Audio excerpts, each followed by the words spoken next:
पुण्यातल्या वादग्रस्त जमिनीचा व्यवहार रद्द झालेला आहे। उपमुख्यमंत्री अजित पवार यांनी स्वतः ही माहिती दिली आहे। आणखी महत्त्वाचं म्हणजे या प्रकरणामध्ये एकाही पैशाचा व्यवहार झालेला नव्हता असा अजित पवार यांचा दावा आहे।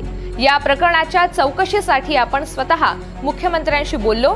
या घोटाळ्याच्या चौकशीसाठी समिती स्थापन करण्यात आली आहे। ती समिती 1 महिन्यामध्ये अहवाल देणार आहे अशी माहिती स्वतः अजित पवार यांनी दिली। यापुढेही कुठल्याही अधिकाऱ्यांनी कुणाच्याही दबावाखाली येऊ नये अशा सूचना अजित पवार यांनी जारी केल्यात।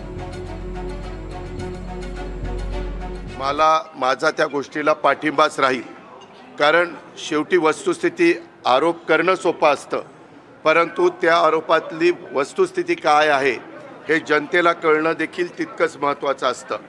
याबद्दलची माहिती घेतल्यानंतर तुमच्या लक्षात येईल की ह्या व्यवहारामध्ये 1 रुपया पण दिला गेला नाही, तरी मोठे मोठे आकडे सांगितले, मोठ्या मोठ्या गोष्टी सांगितल्या गेल्या आणि विरोधकांनी पण आम्हाला वेगवेगळ्या पद्धतीनं टार्गेट करण्याचा प्रयत्न केला। साहजिकच आहे, विरोधक त्याचा बदनाम म्हणजे आम्हाला टार्गेट करण्याचा प्रयत्न करणारच, तो त्यांचा अधिकार आहे, त्या खोलात मला जायचं नाही।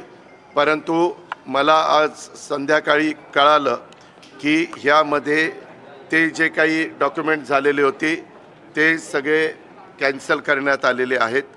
जो काही व्यवहार झालेला होता तो कॅन्सल करण्यात आलेला आहे।